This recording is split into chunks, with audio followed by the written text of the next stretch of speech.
Bonjour et bienvenue pour un nouvel épisode de Repérage, la chaîne de géographie pour les collégiens et les lycéens, consacrée au plan de Saigon-Cholon de 1923.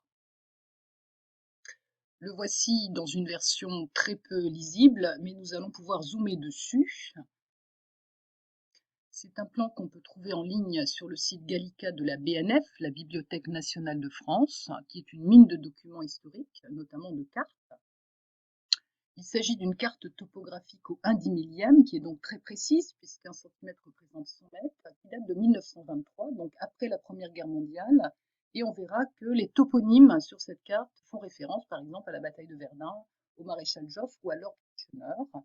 Et ce sont des éléments qu'on peut essayer de trouver quand la carte n'est pas datée.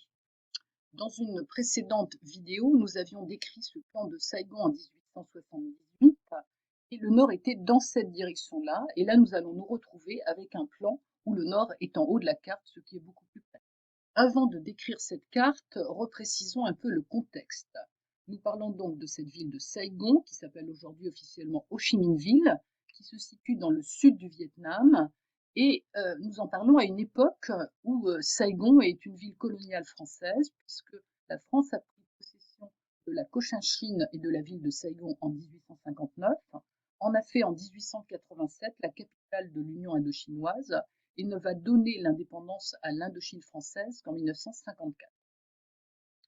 Et nous voilà donc sur le site de la Bibliothèque nationale de France, sur ce site Gallica de documents en ligne, le plan de Saigon-Cholon sur lequel nous allons zoomer.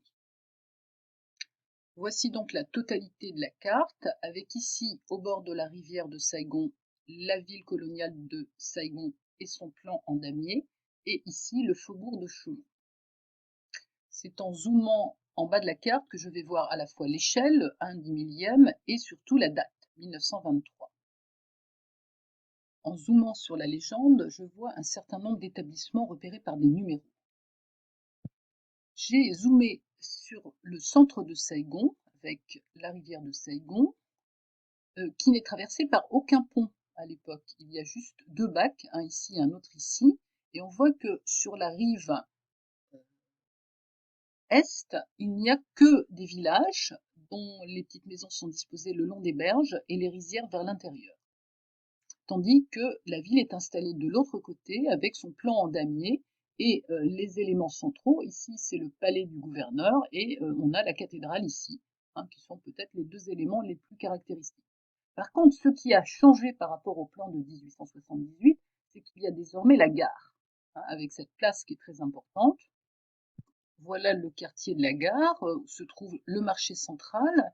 Et je découvre au niveau de la toponymie des rues des références à un certain nombre de héros de la Première Guerre mondiale, Guynemer, la bataille de la Somme, ici par exemple Roland Garros, cet aviateur qui a disparu en traversant la Méditerranée en bateau.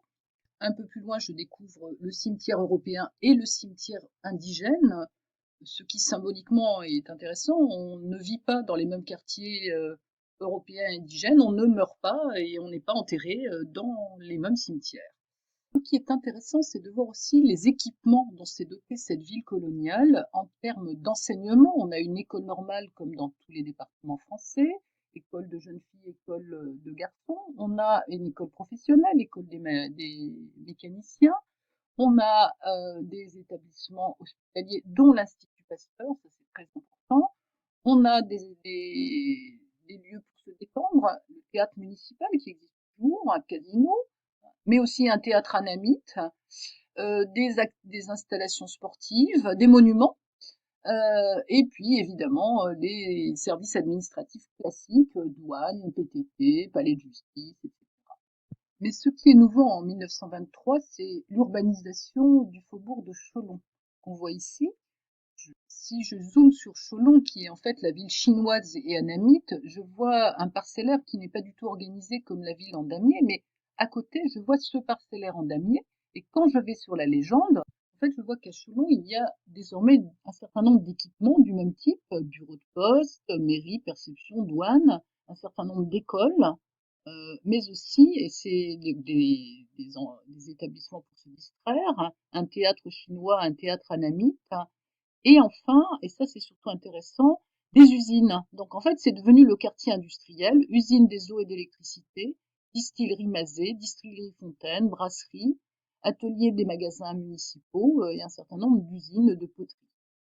On peut dire encore beaucoup de choses sur cette carte. Je voudrais terminer en montrant quelque chose d'important. Ici, vous êtes dans une rizière, hein, on voit les altitudes. Le cartographe a pris le temps de montrer qu'ici, on est à 0,9 mètres d'altitude et ici, on est à 0,4 mètres d'altitude, tandis que là, la rizière, elle est un petit peu en dessous du niveau des maisons hein, qui sont sur la rive.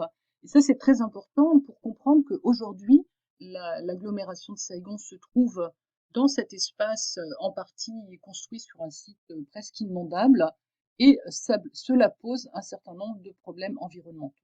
Je resterai là pour l'instant sur le commentaire de cette carte.